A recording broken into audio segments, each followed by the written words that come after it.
नमस्कार साथियों, आज हम मेड़ता से लाइव हैं जन समुदाय के बीच से। और आज का जो अहम टॉपिक है वो आम जन के ऊपर बड़ा प्रभाव करने वाला टॉपिक है। मनुष्य एक सामाजिक प्राणी है और सामाजिक प्राणी के नाते वो जब तक बार्टर मेथड यानी कोई व्यक्ति जो बिना जब तक ये पैसा नहीं छपाता तब तक कोई व्यक्ति यदि इस बात से कि काम के बदले में वो किस तरीके से एक दूसरे का सहयोग करते थे, पैसा उसके बीच में नहीं था।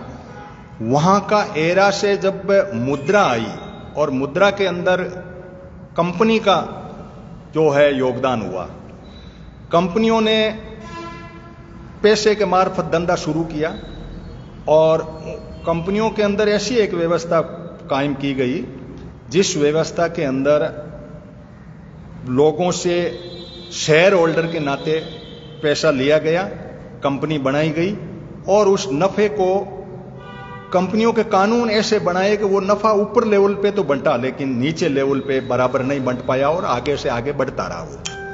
इन सारी परिस्थितियों को देखने के बाद में मानव समाज ने ये सोचा 1895 में कुछ फिलोसोफर मिले और उन्होंने ये सोचा कि यार ये जो कंपनी वाला जो धंधा है ना, इस धंधे के सिवाय कोई और धंधा और सिस्टम से हम अपने हिसाब से करें। तो दूसरा सिस्टम ये था कि इन्होंने कोऑपरेटिव का एक मॉडल लाए। 1895 में ICA इंटरनेशनल कोऑपरेटिव अलायंस के नाम से इन्होंने एक ढांचा खड़ा किया और ढांचा खड़ा करने के बाद में इन्होंने ऑल ओवर वर्ल्ड एक थीम दी कि दुनिया के लोग आपस में स्वेच्छा से मिलकर के और कुछ धन इकट्ठा कर ले या बुद्धि इकट्ठा कर ले या कोई ऐसी व्यवस्था इकट्ठी कर ले जिसके तहत वो अपना कोई न कोई काम चला सके। चूंकि मनुष्य सामाजिक प्राणी था तो इन्होंने सहकारिता का भाव पैदा किया, सहकारिता की एक परिभाषा बनाई। परिभाषा बनाने के बाद में जब दुनिया के मॉडल पर आए तो ये एशिया पैसिफिक के नाम से करीब 50-60 देश थे, उनको भी कहा भाई आप भी बना लो। जब 50-60 देशों ने एशिया पैसिफिक का एक मॉडल बनाया ICA-AP के नाम से और उसके अंदर लोग जो थे एशिया पैसिफिक के लोग जो थे वो जुड़े और एक सहकारिता का मॉडल आया। सहकारिता की परिभाषा मोटी मोटी ये कहती है कि उसके कुछ तत्व बना दिए। सब स्वेच्छा से मिलेंगे, सब डेमोक्रेटिक तरीके से चुनाव होगा, जो नफा होगा उसको हम बांट लेंगे, आर्थिक सामाजिक और सांस्कृतिक क्षेत्र में हम लोग काम करेंगे। इस तरह से सहकारिता का भाव आया कंपनी से साइड में। कंपनियां पहले थी, 1600 में हमारी ईस्ट इंडिया कंपनी आ चुकी थी, लेकिन फिर कंपनियों के पैरेलल में सहकारिता का मॉडल आया।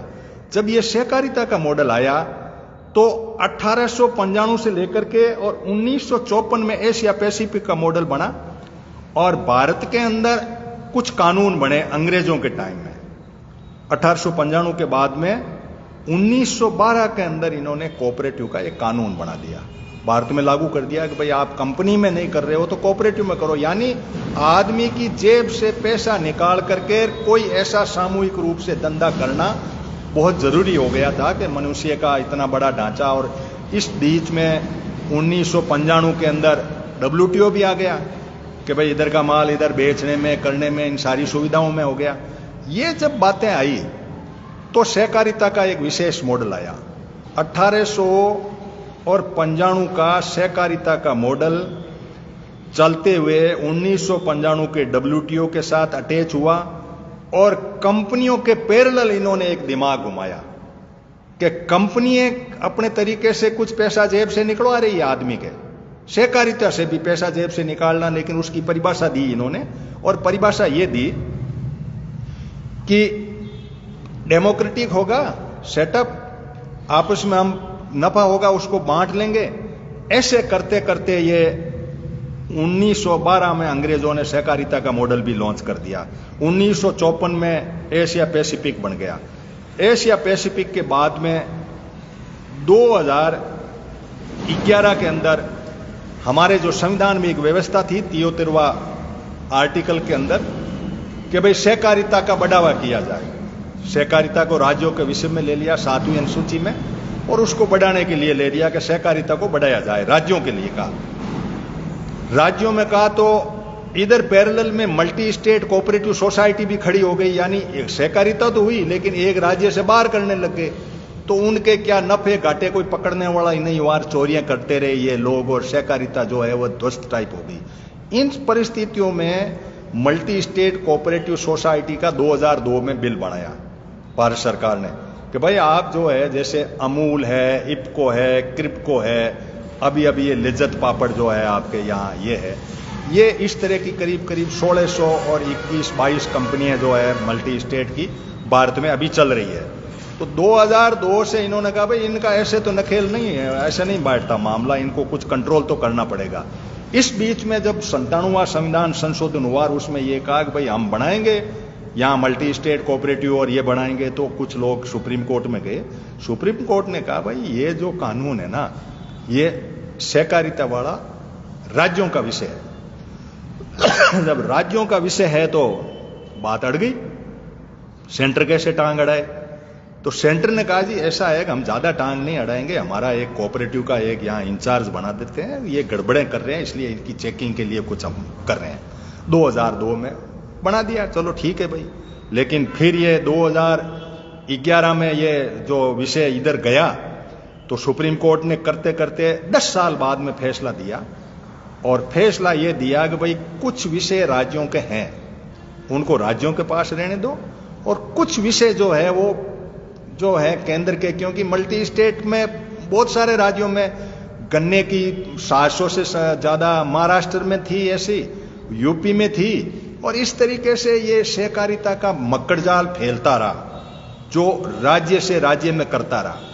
करते करते अब बारी आई साहब 2021 जुलाई के अंदर सरकार ने एक सहकारी विभाग खोलाया, जिसका कि मंत्री बनाया अमित शाह जी को। नया विभाग खोला भारत सरकार ने, कहा पूरे भारत भर में सहकारिता का ढांचा खड़ा करो भाई। अब 21 से चलते चलते 21 में फैसला भी आ गया, तो इन्होंने 22 में एक बिल बना दिया। अब ये जो 22 का जो बिल है, उस बिल का किसानों पे किस तरह से इंपैक्ट है, हमें क्या करना है, कैसे नहीं करना है, इसकी पृष्ठभूमि थोड़ी सी मैं आपसे शेयर कर दूं। अभी चंद्रपाल सिंह भारतीय जनता पार्टी का सांसद है राज्यसभा का, वो अध्यक्ष है एशिया पैसिफिक का, करीब 60 देश हैं उसमें, और चंद्रपाल सिंह भारी मतों से विजय हुए, भारत के बैनर लड़े, पहले बार के लोग थे उसमें। अब मुद्दा ये रहा कि भाई चंद्रपाल सिंह जी ने क्रिप्को, इप्को, ये अमूल और इस गन्ने की कुछ ऐसे और इस तरह की ये लज्जत पापड़ और इस तरह से छोटे मोटे कई तरह की 1600, 21, 22 चल रही थी। तो इन्होंने कहा कि हमें कुछ एक नया ढांचा खड़ा करना चाहिए, तो अमित शाह जी ने एक्ट ले आए ये 2022 का। 2002 का जो कानून था उसमें सिर्फ ये था कि जो कोई भी ज्यादा राज्यों में जो कोऑपरेटिव का काम करेंगे उनके लिए एक रजिस्ट्रार होगा और उसका रजिस्ट्रेशन होगा और उसकी ऑडिट होगी, चेक होगी, लेकिन वो पूरे भारत में कुछ ऐसा कंट्रोल कर नहीं पाए और इनमें चोरियां होती रही। अब इन्होंने बहुत कुछ इसको अपनी मुट्ठी में लिया। तो आम किसान मुट्ठी में लेने के पीछे यह था कि किसानों का कंपनी के तहत 3 कानून बने थे, वो कानून कंपनी एक्ट के तहत थे। सोचने का मुद्दा यह है कि वो कानून कंपनी एक्ट के तहत थे। अब कंपनी एक्ट के तहत पीयूष गोयल साहब थे उसके साथ में, और नाम लिफाफा फार्मर का था, अंदर कंपनी एक्ट के तहत इनको था। किसानों की वो हड़ताल और उसके कारण से उन्होंने वापस लेके और पिछले दरवाजे से कोऑपरेटिव के तहत ये 3 कंपनी और ठोक दी किसानों के लिए। 3 जो ये आई है मल्टी स्टेट कंपनी नहीं है, सहकारी समितियां हैं, अमूल के पैटर्न पर, इब्को के पैटर्न पर, क्रिप्कोप के पैटर्न पर जो आई है 3, वो टोटल 3 की 3 एग्रीकल्चर सेक्टर में, बाकी गन्ने में है और उसमें 1600 हैं। हम उस पर ज्यादा नहीं कहेंगे क्योंकि किसानों का प्लेटफॉर्म है तो किसानों की बात करेंगे। किसानों को ये बहुत जरूरी है जानना कि ये 3 बनी क्या है।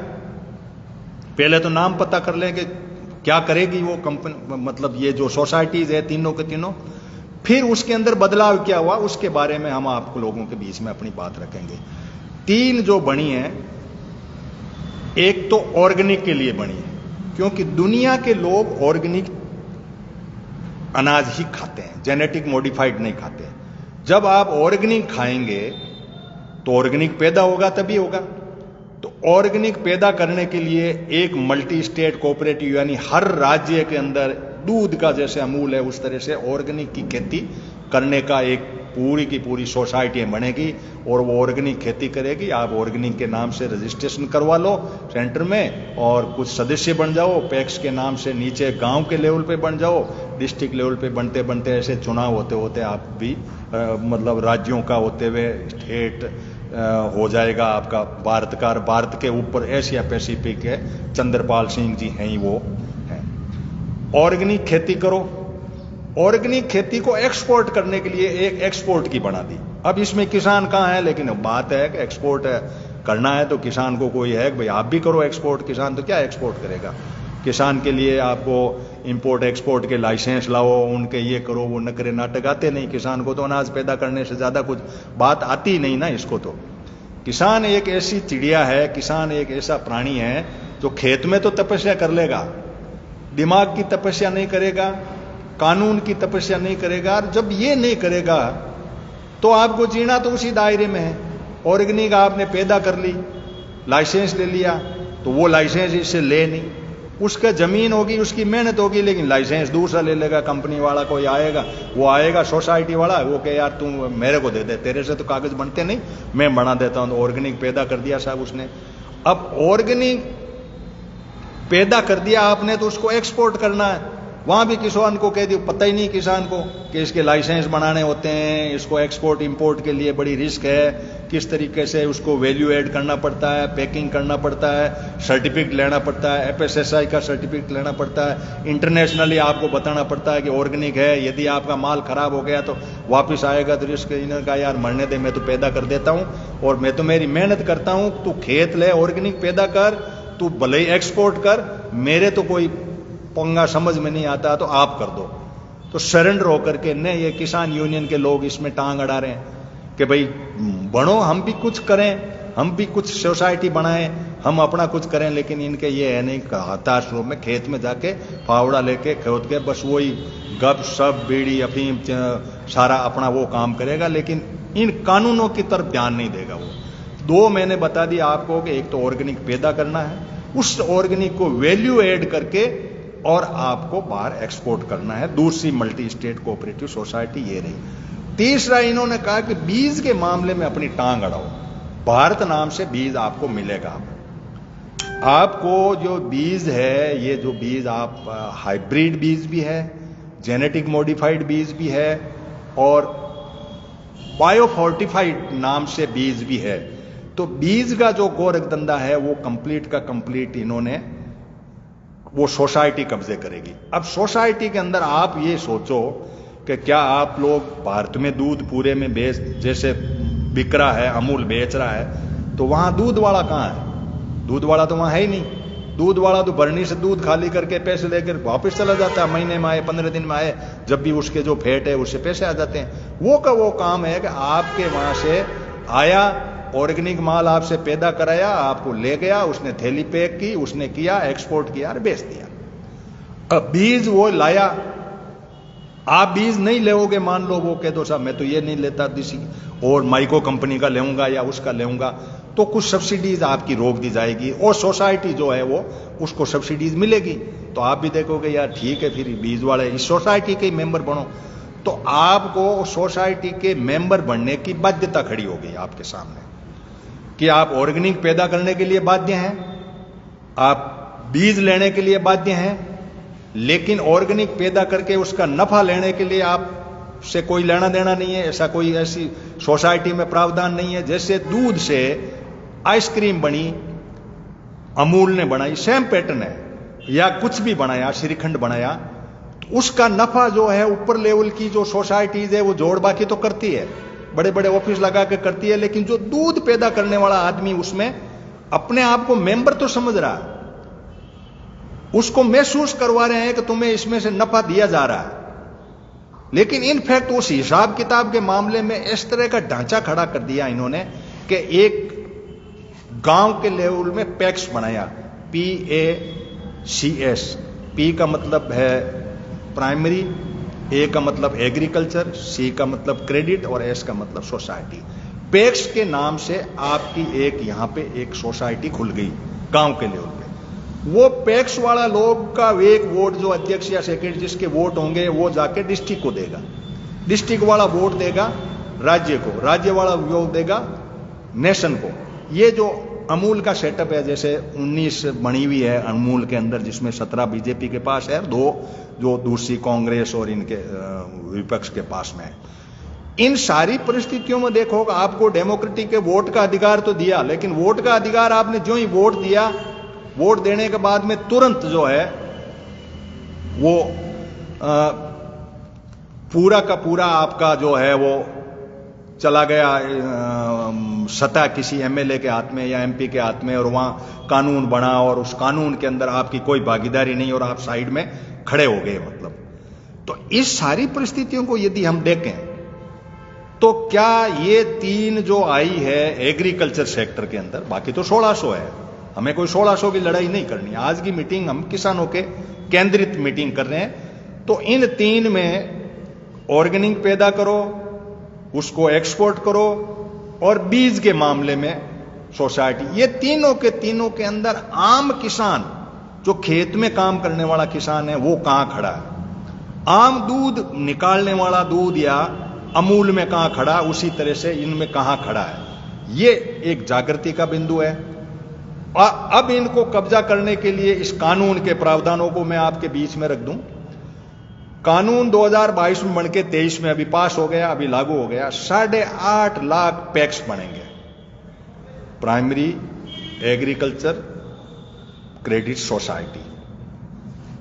तो पैक्स जब बन गए आपके 8.5 लाख, तो आपका जो राज्य की सोसाइटी है वो क्या करेगी?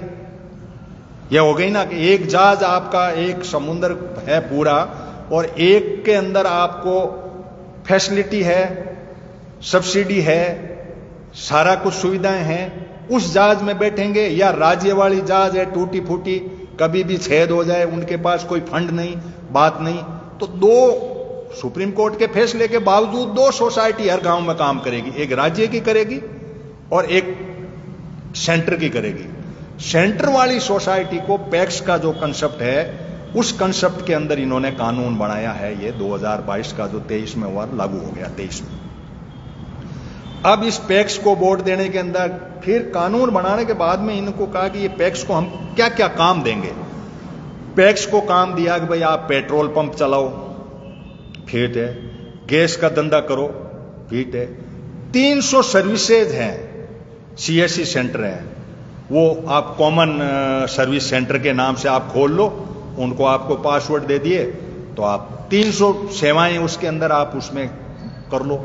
अब 300 सेवाएं वो पैक्स वाला तो करेगा, राजस्थान वाला जो दे रखा है उसको ई मित्र वाला है, उसके पास तो सेवाएं रही नहीं, फिर वो तो फ्लॉप हो गया ना। यानी एक सेंटर का जहाज जो आपके साथ चल रहा है उसी समुद्र में, इसी भारत की धरती पर, और राज्य का जहाज चल रहा है, तो सेंटर वाले के कंपैरिजन में आपका पैक्स और दोनों पैक्स के अंदर कहां किस जगह आपकी व्यवस्था रहेगी, ये सोचना है। 300 काम इनको, पेट्रोल पंप भी चलाओ, बीज भी बेचो, खाद भी इनको बेचो, दूसरे जो भी काम है करो। 300 काम इनके पास दे दिए। अब 300 काम वो करेगा CSC सेंटर के मार्फत, और उसके बाद में इनका एक चुनाव आयोग बना दिया अलग से। भारत सरकार का जो चुनाव आयोग है उसी तरह का चुनाव आयोग बना दिया। चुनाव आयोग के अंदर इनके खुद के मेंबर होंगे, चुनाव कराएंगे। EVM की लड़ाई अभी अपनी चल ही रही है, चुनाव कैसे होंगे, क्या होंगे। भारत सरकार के चुनाव आयोग का तो इन्होंने सुप्रीम कोर्ट के वो जज था उसको हटा करके वहां कर दिया कि प्रधानमंत्री होगा एक, और एक उनका मंत्री होगा, और एक विपक्ष वाला होगा। तो इसी तरह का चुनाव आयोग यहां हो गया। अब उस चुनाव आयोग से कैसे पैक्स का चुनाव होगा, और उनसे फिर वो पैक्स वाला डिस्ट्रिक्ट को कैसे चुनेगा, डिस्ट्रिक्ट वाला स्टेट को कैसे चुनेगा। यानी चुनाव का ढांचा इन्होंने अपने कब्जे में ले लिया, ताकि पूरी बॉडी हमारे हाथ में रहे। करते करते ये सारा वहां ऊपर लेवल पे पैसे संग्रहित होते होते इसमें जैसे आप देखो अमूल का करीब करीब 59,000 करोड़ का टर्नओवर है। अब उस टर्नओवर में किसान के जो दूध निकाल रहा वहां तक क्या पहुंच रहा है, वो कोई ज्यादा मतलब का नहीं है। तो पहले यही कहा था, इनका एफपीओ खोला, एपीसी खोला, किसानों को समझाया कि तुम ऐसे करो, किसानों ने लकड़ खड़ा कर दिया कि नहीं ये मंडियां खत्म हो जाएगी, वो हो जाएगी, तो इन्होंने इसको पैक्स को लगा दिया, तुम लगो भाई, ले आओ इनसे, मतलब अनाज ऑर्गेनिक अनाज है उसको कलेक्ट करो, कलेक्ट करके फिर क्या करोगे, सोसाइटी है साहब हमारी, हम कलेक्ट कर रहे हैं, फिर क्या करोगे, एक्सपोर्ट करोगे, तो एक्सपोर्ट वाली से हाथ मिलाओ, हाथ मिला करके जहाज में भर के एक्सपोर्ट वाली नफा कमाएगी। ये होने के बाद में बीज आपके कब्जे में हो गया। 3 जो ये मल्टी स्टेट कोऑपरेटिव सोसाइटी अभी अभी जो खुली है, उनके अंदर ये गड़बड़ जाला होने का किसानों के विरुद्ध में हम मान रहे हैं, फायदा भी हो सकता है यदि आप लोग उसमें ढंग से एंटर हो जाओ, अच्छी तरह से चुनाव हो जाए, जैसे डेमोक्रेसी है इसके अंदर 19-20 होती है ना कि डेमोक्रेसी में आप कहीं खरीद लो वोटों को, तो उसमें फिर गायब हो गया मामला पूरा ही। तो ऐसे करके डिसीजन पावर किस तरह से कैसे रहेंगे ये, और एक इन्होंने लगा दिया इस बात के लिए लोकपाल इस बात के लिए लगा दिया कि भाई नहीं, राज्यवाड़ा का मैं बीच में आपको कह दूं कि राज्यवाड़े में क्या कहा कि राज्य वालों को कहा कि भाई तुम 2/3 लोग यदि चाहो ना तो हमारी जहाज में आ जाओ, तो वो तो खत्म हो गई, वो तो जहाज ही खाली हो गई। उन्होंने कहा यार यहां क्या करेंगे, वहां तो ठीक है मामला, वहां तो सारी सब्सिडियां हैं, सारा कुछ है, 300 काम है, हम बड़े आनंद से रहेंगे, तो अच्छा है कि उस जहाज में बैठो, इसमें क्यों बैठे, हम सेंटर वाली में बैठेंगे। तो वो वहां से जहाज में उतर कर इस नाव में बैठ गए। तो राज्य की सहकारी समिति खत्म, कोई फंड नहीं। अब ये अपने यहां चुनाव हुए हुए लोग अपने आप को समझते हैं मैं अध्यक्ष हूं, मैं ये हूं, मैं ये हूं। और विडंबना ये है कि राजस्थान का इफको का ये सेंटर वो मेड़ता के वो मांगीलाल जी है, वो इनके बहुत बड़े पदाधिकारी हैं। अब उनको, वो आज मीटिंग में नहीं है, लेकिन उनको कितना इन्होंने इसको स्टडी की है, कितना क्या किया ये गॉड नोज, लेकिन राजस्थान भर के वो सहकारिता के मालिक हैं। बताओ, पुराने रामनिवास मेहता के टाइम में वो जमे थे, अभी तक इनकी सोसाइटीज है, ये चल रहा। लेकिन यदि इसके अंदर जाएंगे तो वो तो जहाज ही खाली हो जाएगी, तो आपके तो कुछ रहा ही नहीं। आपकी बोट जो है सुविधाजनक नहीं है, डूबने का भी खतरा है, बजट आपके पास नहीं है। वो जो दूसरी जहाज है जिसके अंदर सारी बैठने की सीटें से लेकर के सारा कुछ है, चाबी किसी ड्राइवर के हाथ में अलग है, और वो चाबी के लिए चुनाव आयोग लगा दिया, लोकपाल लगा करके आपके कुचरनी करने के लिए, या आपका विरुद्ध का कोई आदमी है तो ईडी टाइप का ऐसा ढांचा खोल दिया। इस बिल के अंदर लोकपाल का कंसेप्ट लाए हैं, ये चुनाव का आयोग लाए हैं, लोकपाल का कंसेप्ट लाए हैं। इन सारी बातों को जब हम देखते हैं तब देखते हैं कि इस देश के अंदर सहकारिता के जो मायने थे और कंपनी के जो मायने थे, तो कंपनी का तो समझ में आ गया कि भाई इन लोगों का तो एक ढांचा है जो क्रोनी कैपिटलिज्म के नाम ने टाटा, बिरला, अडानी, अंबानी, इस तरह से क्रोनी कैपिटलिज्म का सिस्टम है। कोऑपरेटिव के अंदर एक सिस्टम हम ये सोच रहे थे भाई लोकपाल की व्यवस्था है, डेमोक्रेटिक सेटअप है, हमारे चुने हुए आदमी होंगे, लेकिन चुनने के अंदर चुनाव आयोग जो है वो कैसा होगा, चुनाव का मेथड क्या होगा। दिखने में तो अच्छा साफ सुथरा दिख रहा है, जो लोग सत्तासीन लोग हैं वो तो कह रहे हैं कि देखो इतना तगड़ा कर दिया। इधर इन्होंने राज्य की जो जहाज थी उसको खाली करा करके अपनी जहाज में सारे लोगों को बैठा दिया। मैं एक न्यूज चैनल पे सुन रहा था कि ये एक तरह से बीजेपी का एटीएम है, यानी जैसे गुजरात का मॉडल है कि वहां किसी से वोट लेने हो तो आप उनके जो शेयर होल्डर होते हैं कंपनी में, इस तरह से इनमें जो होते हैं आपके सोसाइटी में, उनके खाते में डायरेक्ट आप 500 रुपए भेज दो, वोट पक्के, कोई इधर देने की जरूरत नहीं, घूम के जाने की जरूरत नहीं, सारे मेंबर आपके बन जाएंगे। अच्छा, मेंबर बनना मजबूरी होगी, बीज कहां से मिलेगा, बीज सब्सिडी के बिना मिलेगा ही नहीं, तो क्या करोगे, खाद कहां से मिलेगा, बीज खाद दूसरे तीसरे सब इनके कब्जे में है, तो मेंबर तो बनना हमारी मजबूरी हो गई। हम मेंबर बन गए, मेंबर बनने के बाद में हमें वोट के टाइम में सुविधा हो गई, यदि कुछ डाल दिया हमारे खाते में तो हम वोट भी अपने आराम से दे देंगे।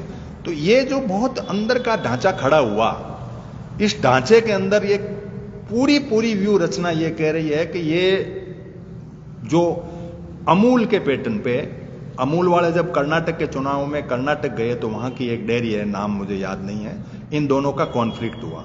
दिल्ली में मदर डेयरी है, उनका कॉन्फ्लिक्ट हुआ। इधर राजस्थान की सरस है, यहां तो कोई कॉन्फ्लिक्ट हुआ नहीं, क्योंकि हम ज्यादा लड़ना हमारे स्वभाव में नहीं, हम तो हाथ जोड़ के पीछा कटा लेते हैं। इन सारी परिस्थितियों को यदि हम देखें तो आम जन के अंदर ये जन जागरण होना अति आवश्यक है कि कौन सा कानून बना, उस कानून के प्रावधान क्या है। मल्टी स्टेट कोऑपरेटिव सोसाइटी बनेगी, यानी बहुत सारे स्टेट में वो कोऑपरेशन के तहत काम करेगी, तो उनके चुनाव का ढांचा कैसे है, कौन कराएगा। उस चुनाव के बाद में उनकी चाबियां, जैसे डेमोक्रेसी की चाबी प्रधानमंत्री के हाथ में है, तो सहकारिता की चाबी जो सहकारी मंत्री होगा उसके हाथ में होगी। ये सारी परिस्थितियां हमें सोचनी पड़ेगी।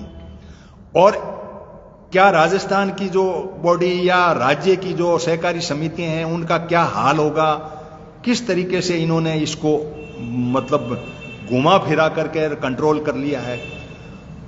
अब इनको एक ये भी प्रावधान इसमें है, 51 पेज का है ये कानून, आप भी पढ़ना इसको। मल्टी स्टेट कोऑपरेटिव के नाम से आप टाइप करेंगे 2022 जो है वो एक्ट के नाम से करेंगे तो आपको भी एक्ट 51 पेज का है, इसको आप पढ़ें। और पढ़ने के बाद में आप इस बात से गहन अध्ययन करें कि जैसे हमने देश की आजादी के अंदर ये बहुत बड़े बातें खिली थी हमारी कि जब डेमोक्रेसी आएगी तो गरीब से गरीब आदमी को भी कुछ न कुछ ऐसा हक मिलेगा। बोलने की तो यूं कह सकता हूं मैं, बकवास करने की, बोलना तो मंच पे किसी पे बोले या किसी प्लेटफॉर्म पे बोले तो बोलना कह सकते हैं, हम बेतुकी बातों पे बकवास तो करने का एक स्वतंत्रता कह सकते हैं। लेकिन बजट के अंदर अधिकार, भागीदारी जैसे होनी चाहिए, जन भागीदारी का जो सिस्टम है उसके अंदर कैसे होना चाहिए, वो नहीं हो पाया। इन परिस्थितियों को देखते हुए फिर हमने पिछले 2 साल से हम इस कानूनों के पीछे लगे हुए हैं। जब से ये कंपनी के तहत 3 कानून किसानों के जब गायब किए और सहकारी के तहत 3 जो सहकारी समितियां ला करके वो एज इट इज ढांचा खड़ा किया, तब हमने कहा कि अब हम कैसे बचें। तो हमने एक सहकारी का सामाजिक सहकार के नाम से परिकल्पना भी की। गांव को मॉडल मानते हुए इकोनॉमिक, सोशल, कल्चरल और कोऑर्डिनेशन और पॉलिटिकल 5 ग्रुप बना करके हम गांव का माल गांव में ही खपत कर लें, गांव की व्यवस्था को गांव में ही कंट्रोल कर लें, ऐसा हमने एक मॉडल दिया। और ऑर्गेनिक पैदा करके हम एक्सपोर्ट नहीं करके हम अपने बच्चों को खिलाएं। जेनेटिक मॉडिफाइड तो एक्सपोर्ट वो लेते नहीं, बाहर के देश जीएम नहीं ले रहे, आपको जेनेटिक मॉडिफाइड खिला लें जो जहर है, लेकिन आपका माल शुद्ध है जो बाहर जाएगा। इसके लिए ढांचा, क्योंकि एक्सपोर्ट के अंदर सरकार को बहुत फायदा होता है और जो भी बीच में एक्सपोर्ट करने वाले लोग हैं उनको फायदा होता है। लेकिन अब एक्सपोर्ट करे क्या, एक्सपोर्ट तो अनाज होता है, अनाज करे तो जैविक अनाज चाहिए, आपका ये ऑर्गेनिक चाहिए, ऑर्गेनिक चाहिए तो पैदा कौन करे। तो जमीन जो है किसानों के पास में वो पकड़ के बैठे हैं और जमीन ये इनको दे दे इंडस्ट्री को, ये लगे हुए हैं, वैसे पैकेज बना रहे हैं, इन्होंने क्लस्टर बनाए हैं, 50,000 हेक्टर तो ले चुके हैं ये, और इसी तरह से वापिस ये ले रहे हैं। लेकिन जमीन जब इनको दे दी जाएगी तो ये कंपनी है, इसमें खेती करेगी, कंपनी खेती करेगी तो वो बीज भी कंपनी दे देगी, वो उसमें कंपनी होगी और ढांचा सहकारिता का होगा। आप इस बात को समझ रहे हैं ना कि कंपनी और सहकारिता दोनों मिलके जेब कैसे खाली करती है सामाजिक प्राणी की।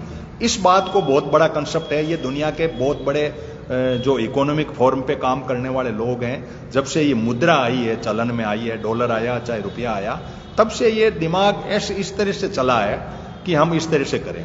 जैसे पिछले साल अभी 19 को वर्ल्ड इकोनॉमिक फोरम दावोस में मीटिंग खत्म हुई है और पिछली साल वाली मीटिंग की मैं रिपोर्ट पढ़ रहा था, तो उन्होंने सुझाव दिया कि पूरी दुनिया के अंदर आप डिजिटल करेंसी कर दीजिए। अभी लोग कहीं छुपा रहे हैं, कहीं दीवारों में छुपा रहे हैं, कहीं जमीन में छुपा रहे हैं, कहीं इन तख्तों के नीचे, आपके सोफा के नीचे छुपा रहे हैं, तो वो झगड़ा मिट जाएगा। डिजिटल करेंसी आपकी ब्लॉकचेन के मार्फत आपके लैपटॉप में रहेगी। जब डिजिटल करेंसी आपकी लैपटॉप में रहेगी तो इन्होंने कहा चलो डिजिटल करेंसी हो गई तो हो गई, लैपटॉप में रहेगी, लेकिन फिर नहीं, इन्होंने कहा बैन लगाओ इस पे। बैन क्या लगाना कि डिजिटल करेंसी की लिमिट खड़ी करो। एक आदमी डिजिटल करेंसी 10 लाख रख पाएगा, 50 लाख रख पाएगा, 20 लाख रख पाएगा, उसकी लिमिट कर दो। उसके ऊपर होगी तो ऑटोमेटिकली उड़ के चली जाएगी। वो किसके खाते में, गवर्नमेंट में जाएगी या जहां भी जो ढांचा खड़ा होगा उसके खाते में चली जाएगी। अब डिजिटल करेंसी बनी, ऑटोमेटिकली आपकी लिमिट के बाहर हुई, वो ऑटोमेटिकली जैसे जमीन की सीलिंग हुई थी उस तरह से ऊपर की चली गई। उसके बाद में इन्होंने कहा कि जो आपके पास बच रहा है ना, उस बचे हुए में आप हमारा पैदा किया हुआ माल खरीदो, वरना हम क्या करेंगे। भाई आप चप्पल पहनो ही नहीं। आपका गुस्सा आ गया कि चलो ठीक है, हम तो चप्पल ही नहीं पहनेंगे, तू बनाता रहे, कि नहीं पहननी पड़ेगी। चीजों की लिमिट बना दी कि पैसों की लिमिट है, चीज खरीदने की बैन कर दिया कि ये चीज तो आपको खरीदनी पड़ेगी कंपलसरी। आप पैसा खर्च करना चाहते हो तो फर्स्टली आप यूं तो आप कल को सोना खरीद के अपने रख लो, भाई आप वो नहीं रखने दो तो सोना तो आप खरीद के रख दो। तो ऐसे सिस्टम बना रहे हैं ये।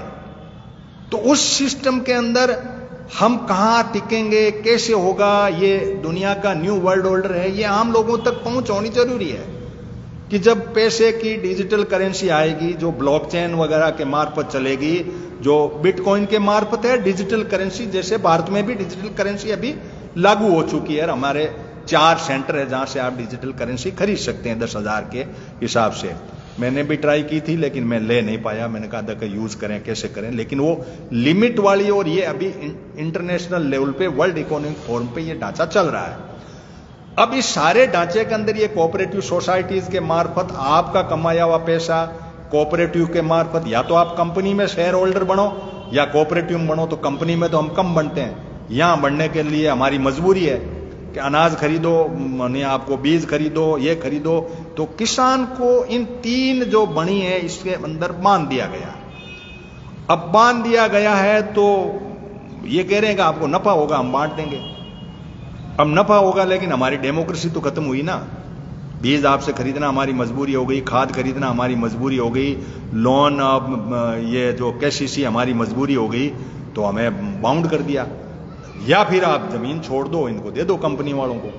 कंपनी वाले जो है उसके अंदर उनके सोसाइटी का डायरेक्ट लिंक हो गया, उनका हेड हो गया, चेयरमैन हो गया उनका ही, और वो अपनी जमीन में जो बोएंगे करेंगे, आप उसमें मजदूर बन जाओ। और वर्ल्ड इकोनॉमिक फोरम ये भी कह रहा है कि दुनिया के लेवल पे कि इस दुनिया के अंदर 9 अरब की जो पॉपुलेशन रही है, भारत उसमें हाईएस्ट है, तो इसको पालने का एक ही तरीका है कि उनको खेती छुड़ाओ और इंडस्ट्री और मजदूरी की तरफ बढ़ाओ। इंडस्ट्री एक साइकिल है, आदमी डिमांड और सप्लाई के तहत खत्म करता है। खेती जीवन रेखा तो है, लेकिन आप क्या करो, आप इंडस्ट्री वाला कर देगा। इसके पास खाद है, इसके पास टेक्नोलॉजी है, इसके बैंक से पैसे लेकर के ये कंपनी के मार्फत काम कर देता, तो आप क्यों तकलीफ देख रहे हो। ये जो ढांचे खड़े हो रहे हैं कोऑपरेटिव सिस्टम के तहत, अब किसान सिर्फ एक एमएसपी लेओगे किसकी। आप कोऑपरेटिव सोसाइटी बनाओगे, ऑर्गेनिक के सिवाय वो जो है दूसरे वाले की ले लो, और उनमें भी कोई न कोई ऐसा बना लेंगे ये कि भाई ये चीज इसके है, अटैच है। तो इन सारी परिस्थितियों को यदि हम देखें तो मानव सभ्यता को कंपनी और कोऑपरेटिव दोनों के ढांचे पहले तो अपने आप में समझने पड़ेंगे, और इनके बिना क्या जी सकते हैं, असंभव है। वो तब है कि हम मार्केट को ही अवॉइड कर दें, मार्केट में जाएं ही नहीं, हम कुछ खरीदे ही नहीं, हो जाएं एक प्राणी मात्र की तरह हो जाएं। तो क्या ऐसा संभव है? नहीं है, क्योंकि न्यू जनरेशन भी अपने आप में ऐसी है कि वो मार्केट को रन कराना चाहती है। मार्केट की खरीदारी के अंदर उनका बहुत भारी इंटरेस्ट है, वो चाहे यूजफुल है या फ्रूटफुल है, नहीं है, वो उनको कोई लेना देना नहीं है। मार्केट रन करेगा, और मार्केट के लोग रन करने के लिए अपने जिस तरीके के वर्ल्ड इकोनॉमिक फोरम पे, OECD के प्लेटफॉर्म पे इकट्ठे होकर के जो ढांचे बनाते हैं, वो आम लोग इसको नहीं समझ पा रहे, और आम लोगों को इसमें इंटरेस्ट भी नहीं रहता। वो इस बात को भी नहीं समझ रहे हैं कि हमारे लिए 3 मल्टी स्टेट कोऑपरेटिव सोसाइटी किसानों के लिए बनी। किसान इस बात से अवेयर ही नहीं है, और अवेयर है तो वो एक मोदी एरा और नॉन मोदी एरा के चक्कर में फंसे पड़े हैं, इनको पता ही नहीं लगा आज वैसे मेरे बच्ची का जन्मदिन है 22 और इसलिए मैं 22 को फिगर हर वक्त 11-22 और इस तरह से रखता हूँ जनरली। और आज संयोग से ये जो है झंडे लगे हुए वाला कहानी भी पैरेलल में चल रही है, तो लोगों ने ये भी कुछ ऐसे नहीं आने का कारण ये भी माना कि भाई ये पता नहीं कौन सा ज्ञान देंगे।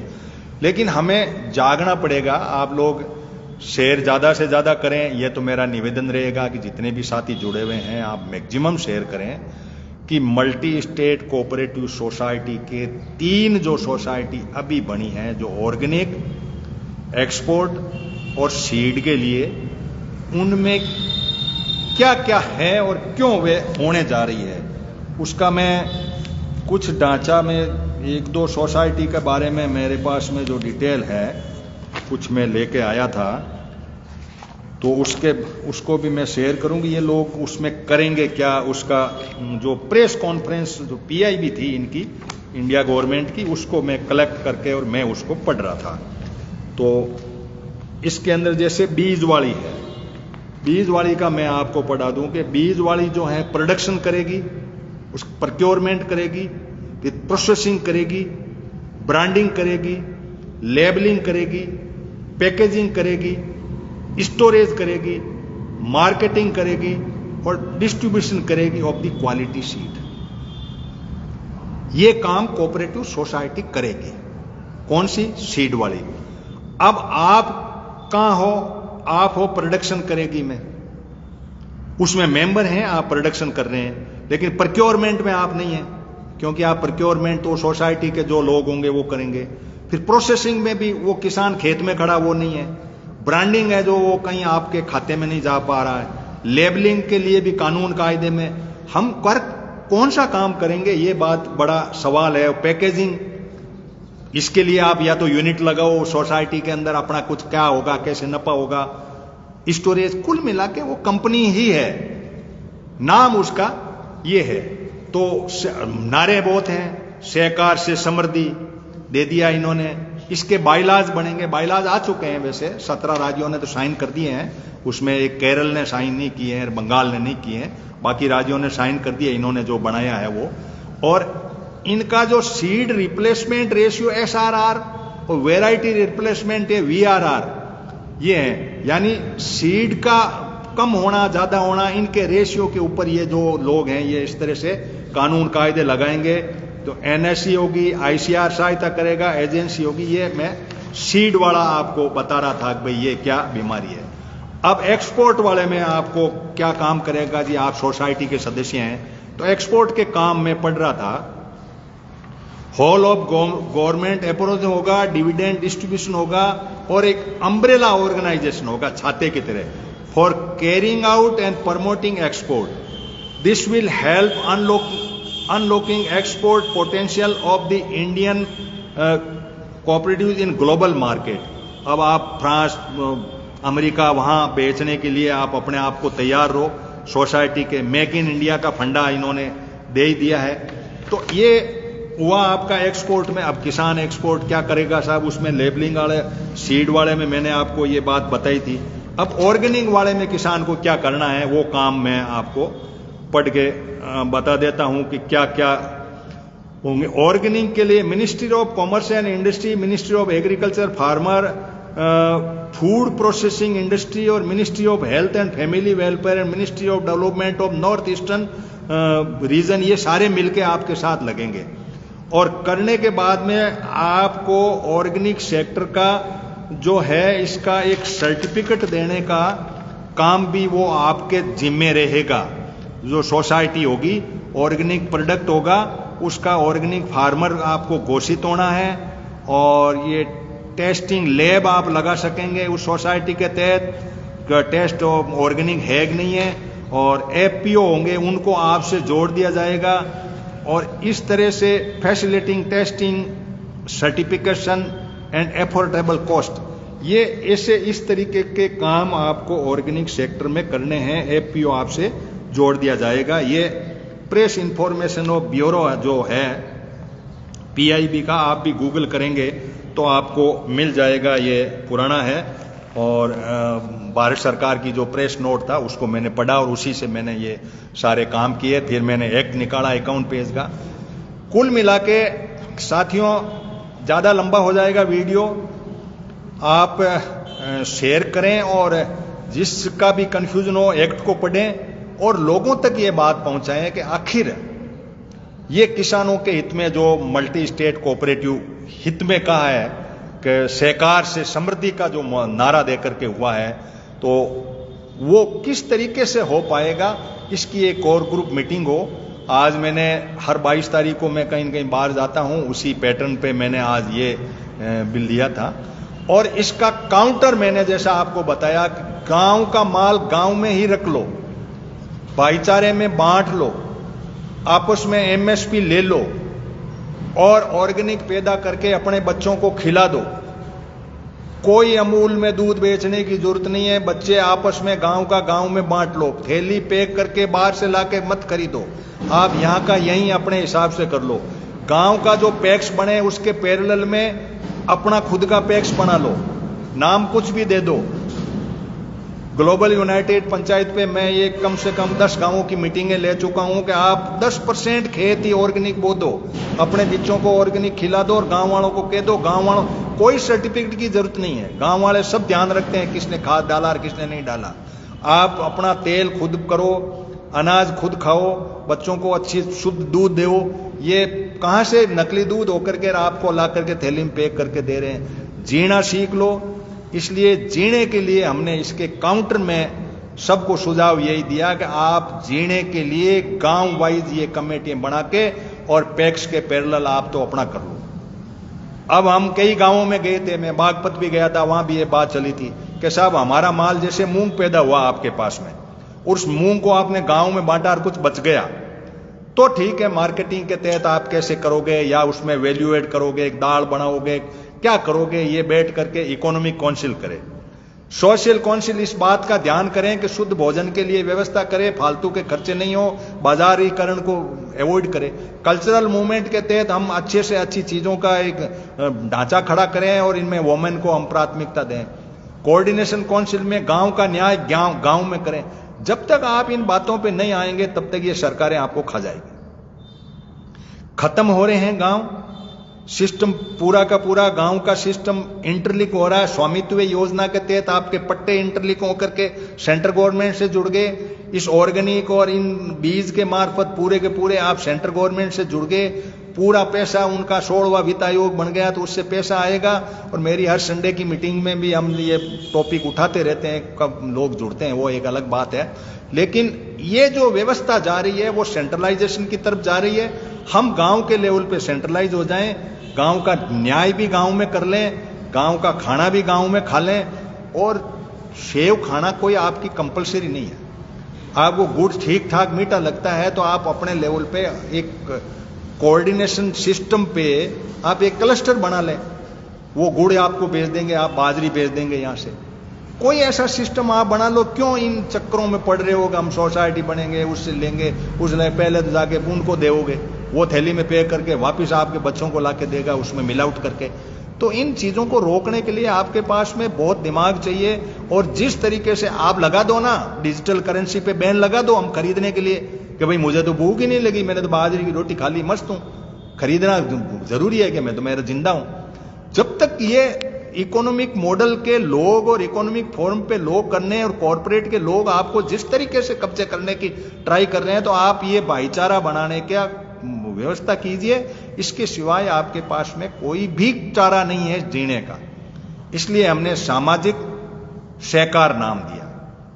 सामाजिकता हमारा मानव का स्वभाव है, सहकार हमारा भाव है। जी लो।